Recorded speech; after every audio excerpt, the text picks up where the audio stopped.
సూర్య న్యూస్కు స్వాగతం. 24 గంటలు కాదు, ఒక సెకండ్లో మీ ముందుకు. చూస్తూనే ఉండండి నిరంతర వార్తా ప్రసారాలు. సింగరేణి కార్మికుల లాభాల వాటాలలో బోనస్ను ప్రకటించడానికి ఏర్పాటు చేసిన ఈ పత్రికా సమావేశానికి బాధ్యత వహించిన మిత్రులు ఉప ముఖ్యమంత్రి వర్యులు బట్టి విక్రమార్క గారు, సహచార మంత్రివర్గ సోదరులు, పార్లమెంట్ సభ్యులు, శాసన మండలి సభ్యులు, శాసన సభ్యులు, ఉన్నతాధికారులు, సింగరేణి కార్మికులకు, పాత్రికేయ మిత్రులందరికీ కూడా నా దసరా శుభాకాంక్ష. మనందరికీ తెలుసు, తెలంగాణ రాష్ట్ర సాధన ప్రక్రియలో సింగరేణి కార్మికుల యొక్క త్యాగము, వారి శ్రమ, చరిత్ర ఎప్పటికీ మరవదు. ఆనాడు తెలంగాణ ఉద్యమం ఉధృతంగా సాగుతున్న సమయంలో రాష్ట్ర ఏర్పాటు ఆలస్యం అవుతుంది అని చర్చలు జరుగుతున్న సందర్భంలో బొగ్గు ఉత్పత్తి మొత్తాన్ని స్తంభింపజేసి ఆనాటి ప్రభుత్వాల మీద ఒత్తిడి తీసుకొచ్చి తెలంగాణ రాష్ట్ర సాధన ప్రక్రియలో సింగరేణి కార్మికులు ఒక ప్రత్యేకమైన పాత్ర పోషించారు. దాన్ని మా ప్రభుత్వం, మా పార్టీ ఎప్పుడూ వారి యొక్క భాగస్వామ్యాన్ని గుర్తిస్తూనే ఉంటుంది. అదేవిధంగా గోదావరి పరివాహక ప్రాంతంలో ఉన్న సింగరేణి బొగ్గు గనులు ఈ దేశానికి, జాతికే వెలుగులను అందిస్తున్నాయి. ఈ దేశంలో వెలుగులు విరజల్లుతున్నాయి అని అంటే సింగరేణి కార్మికుల యొక్క శ్రమ, మీరు ఉత్పత్తి చేసిన బొగ్గు ఈనాడు దేశానికి వెలుగులు ఇవ్వడమే కాదు, ఈనాడు పరిశ్రమలను నడిపించి ఆ పరిశ్రమలను లాభసాటి బాటలో నడిపించడంలో కూడా సింగరేణి కార్మికులు ప్రత్యేకమైన పాత్ర పోషిస్తున్నారు. మరి నిరంతరం కష్టపడి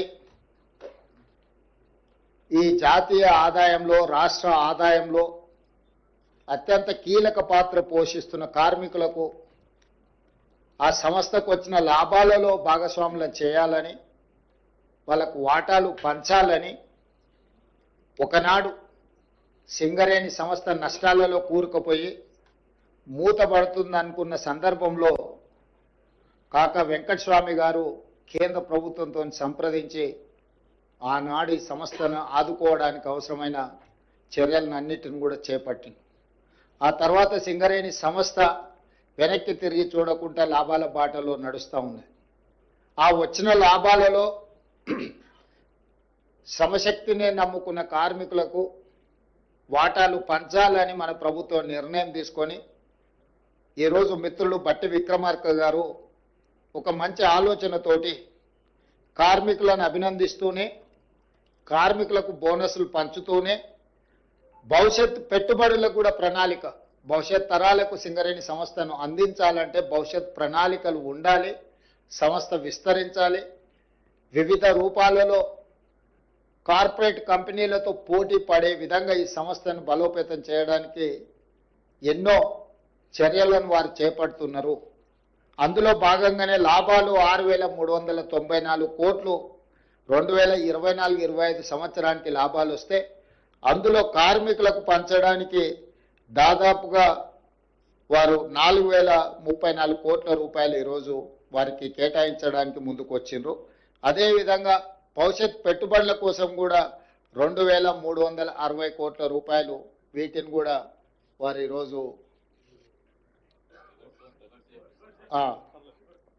భవిష్యత్ పెట్టుబడుల కోసం 4,034 కోట్ల రూపాయలు, కార్మికులకు బోనస్లు పండుగ సందర్భంగా ఇవ్వడానికి 2,360 కోట్ల రూపాయలు, ఇవి 41,000 పర్మనెంట్ కార్మికుల కోసం ఈ బోనస్.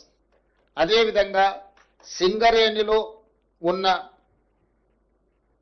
కాంట్రాక్ట్ కార్మికులకు కూడా పండుగ సందర్భంగా మిగతా కార్మికులకు బోనస్ వచ్చి వీళ్లకు బోనస్ లేకపోతే వాళ్ళు మనసు చిన్నపుచ్చుకుంటారని ఆలోచన చేసి మొట్టమొదటిసారి పోయిన సంవత్సరం భారతదేశంలోనే మొదటిసారి ప్రతి కార్మిక కుటుంబానికి 5,000 రూపాయల బోనస్ ఇవ్వాలని పోయిన సంవత్సరం నిర్ణయం తీసుకోవడం జరిగింది మొట్టమొదటిసారి. ఈసారి 5,500కు పెంచి 30,000 మంది కార్మికులకు దాదాపుగా 819 కోట్ల రూపాయలు ఈ కాంట్రాక్టు కార్మికులకు కూడా ఈ పండుగ సందర్భంగా బోనస్ ఇవ్వాలని మా ప్రభుత్వం నిర్ణయం తీసుకున్నది. అందుకే ఈరోజు సింగరేణి కార్మికులకు మనస్ఫూర్తిగా శుభాకాంక్షలు తెలియజేస్తూ దసరా మీరు ఉత్సాహంగా జరుపుకోవాలి.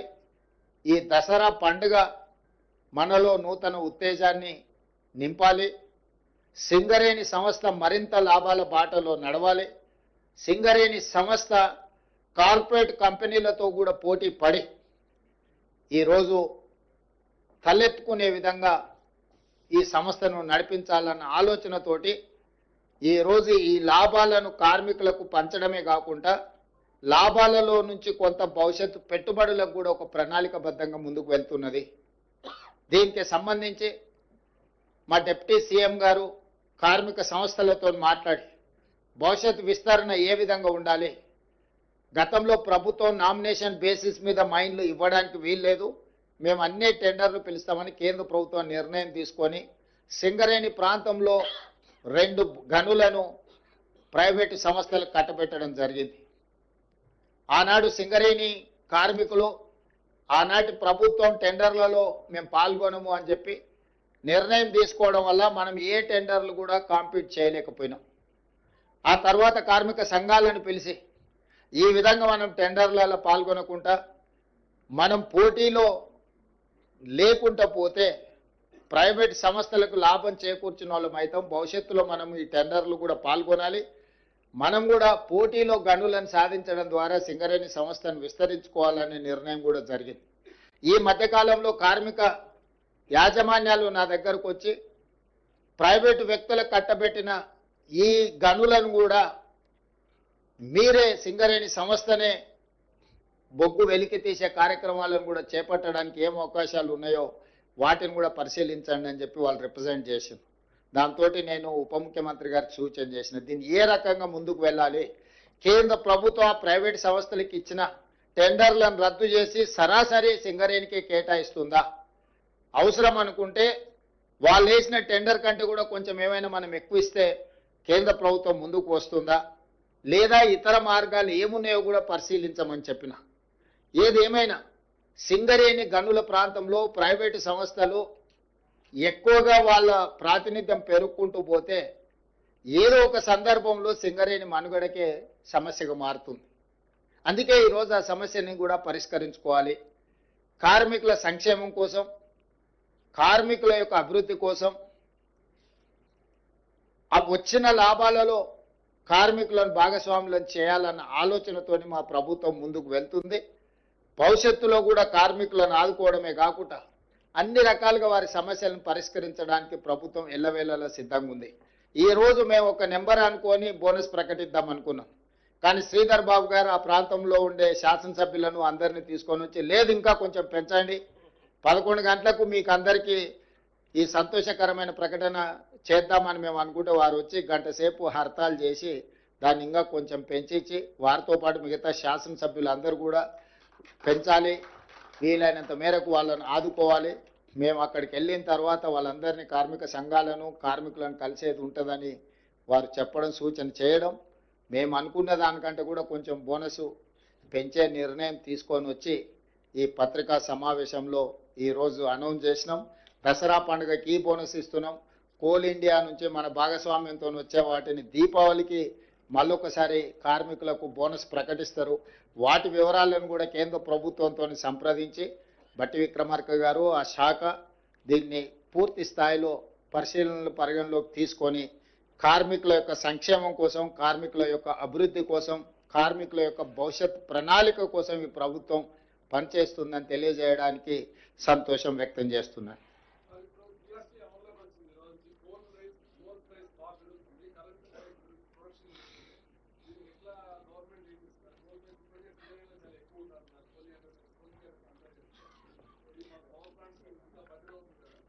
అంటే దీన్ని సహేతుకంగా ప్రభుత్వం పరిశీలిస్తుంది. దీంట్లో రకరకాల సమస్యలు ఉన్నాయి. ఇప్పుడు కోల్ ఇండియా ఒక రేట్కి ఇస్తుంది, సింగరేణి ఇంకొక రేట్కి ఇస్తుంది, ఓపెన్ మార్కెట్లో ఇంకొక రకంగా ఉంది, ఇంపోర్ట్ కోల్ రేట్లు ఇంకొక రకంగా ఉన్నాయి.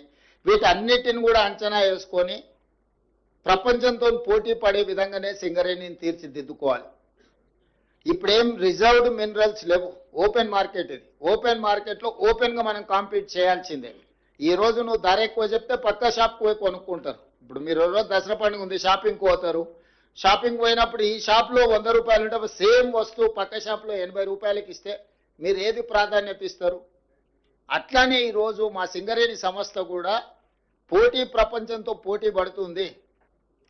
మేము శ్రమని ఇంకా ఎక్కువగా కష్టపడతాం తప్పితే మేము ఆయాచిత లబ్ధి కోసం మేము ఆలోచన చేయం. మీరు చెప్పే జిఎస్టీ కావచ్చు, లేకపోతే కోల్ ఇండియాతో కాంపిటీషన్ కావచ్చు, లేకపోతే private coal mines in India, import coal, వీటన్నిటిని కూడా ఒక అంచనా వేసుకొని దాని ఒక ప్రణాళిక ప్రకారంగా ముందుకు వెళ్తాము. దానికోసం కూడా ఇంతకుముందు మేము మాట్లాడుకున్నప్పుడు మంత్రులందరితో మాట్లాడతా అని ఉప ముఖ్యమంత్రి గారు చెప్పారు. ఆ ప్రాంత శాసనసభ్యులు, సింగరేణి కార్మిక సంఘాలతో కూడా చర్చించాలి. ప్రభుత్వం హడావిడిగా 4 గోడల మధ్యలో తీసుకునే నిర్ణయం కాదు ఇది. ఇది బావుల దగ్గర పోయి కూర్చొని కార్మికులతో మాట్లాడాలి. ఇది వాళ్ళ భవిష్యత్తు. 1 మనుగడ సాధించాలి, 2 లాభాల బాటలో నడవాలి, 3 ప్రపంచంతో పోటీ పడాలి. ఈ మూడింటిని కూడా ఒక ప్రణాళికబద్ధంగా కార్యాచరణ తీసుకోకపోతే ఏదో ఒక దగ్గర ఇబ్బంది వస్తుంది. కాబట్టి దీనికి సంబంధించి కార్మికులు, కార్మిక సంఘాలు, ఆ ప్రాంత ప్రజాప్రతినిధులు, మంత్రులు, ప్రభుత్వం కూర్చొని చర్చించుకొని ఒక పకడ్బందీ ప్రణాళికతో ముందుకు వస్తుంది. తప్పకుండా ఇప్పుడు మీరు వేసిన ప్రశ్నకు సంబంధించిన చర్యలన్నిటిని కూడా ప్రభుత్వం పరిగణలోకి తీసుకొని నిర్ణయం తీసుకుంటుంది.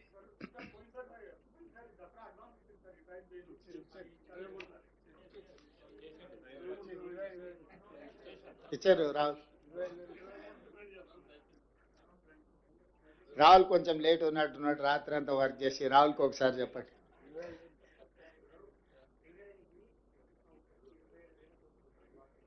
అవును,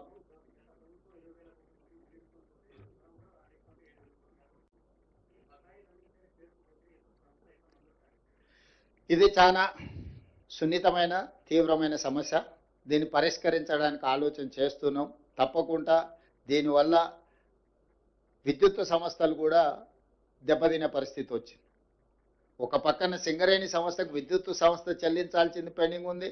విద్యుత్ సంస్థలకు ప్రభుత్వం అందిస్తున్న క్రాస్ సబ్సిడీ కూడా కొంత పెండింగ్ ఉంది. ఇవన్నీ జిగ్జాగ్ అయిపోయినాయి. కోడి ముందా గుడ్డు ముందా అని అంటే చెప్పలేని పరిస్థితి ఎట్లుందో.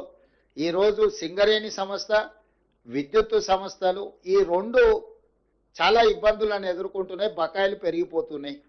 ఈ రెండింటిని పరిష్కరించాల్సిన బాధ్యత ప్రభుత్వానిదే. క్రాస్ సబ్సిడీ కింద నిధులు కేటాయించాల్సిన బాధ్యత ప్రభుత్వానిదే. ఏమైనా 1 రూపాయి 1 పైసా పెంచుదామంటే కూడా మీరందరూ అట్లా కుదరదని మీరు బల్లబుద్ధి వాదిస్తున్నారు.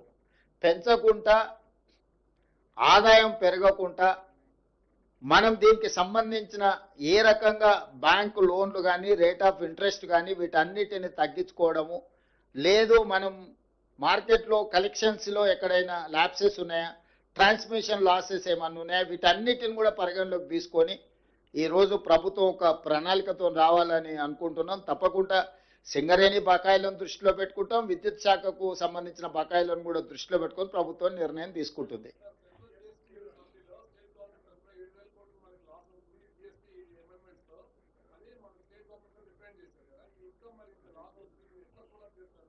అందుకే క్రాస్ సబ్సిడీ అడిగినాం గవర్నమెంట్ ఆఫ్ ఇండియాను. ఎప్పుడైతే చట్టం తెచ్చిండ్రో మొదటి 5 సంవత్సరాలు 14% ఆదాయం లేకపోతే ఆ గ్యాప్ను ఫిలప్ చేస్తాం, వయబుల్ గ్యాప్ ఫండ్ ఇస్తామని చెప్పి కేంద్ర ప్రభుత్వం ఆనాడు చెప్పింది.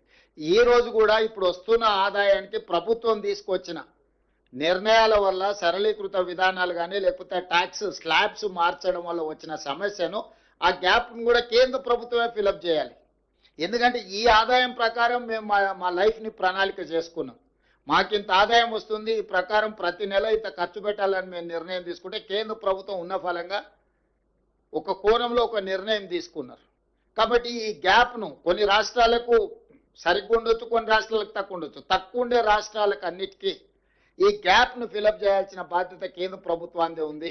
అందుకే జరిగిన జిఎస్టీ కౌన్సిల్ మీటింగ్లో ఉప ముఖ్యమంత్రి గారు స్పష్టంగా కేంద్ర ప్రభుత్వానికి నివేదిక అందించడం జరిగింది. ఎగ్జాక్ట్గా మాకు ఎంత రావాలనో నెక్స్ట్ 5 ఇయర్స్ అట్లీస్ట్. మొదట్లో చట్టం తెచ్చినప్పుడు 14% కంటే ఆదాయం తగ్గిన రాష్ట్రాలకు వైబుల్ గ్యాప్ ఫండ్ ఎట్లా ఇచ్చిండ్రో, ఇప్పుడు ఒక కొత్త second phase of liberalisation or otherwise amendment of GST చట్టం తెచ్చిరో, ఇప్పుడు కూడా విజిఎఫ్ అనేది నెక్స్ట్ 5 సంవత్సరాలకు కేంద్ర ప్రభుత్వం అమలు చేయాలి. ఎవ్రీ ఇయర్ ఎట్లయితే పెరుగుతుందో ఆ గ్యాప్ను వాళ్ళు ఫిలప్ చేయాలి, వాళ్ళ బాధ్యత. మేము ప్రకటించేస్తాం, మేము నిర్ణయాలు తీసుకుంటాం, మీరు మీ చావు మీరు చావండి అని మోడీ గారు అనుకున్నా ఇంకెవరు అనుకున్నా అది మంచిది కాదు. ఈ రాష్ట్రానికి నష్టం వస్తుంది. నేను కిషన్ రెడ్డి గారికి విజ్ఞప్తి చేస్తున్నా, తక్షణమే ఈ రాష్ట్రానికి ఎంత నష్టం వస్తుందో మీరు ఉప ముఖ్యమంత్రి గారు మీకు ఒక లేఖ రాస్తారు, దాన్ని తీసుకొని మోడీ గారి దగ్గర కేంద్ర ప్రభుత్వంతో మాట్లాడి రాష్ట్రానికి జరిగే నష్టాన్ని కేంద్ర ప్రభుత్వం పూడ్చాలి అని చెప్పి ఈ ప్రభుత్వం డిమాండ్ చేస్తుంది.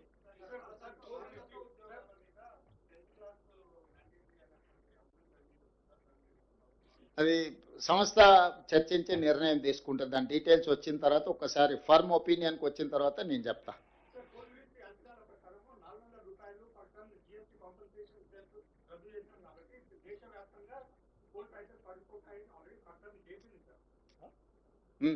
అయితే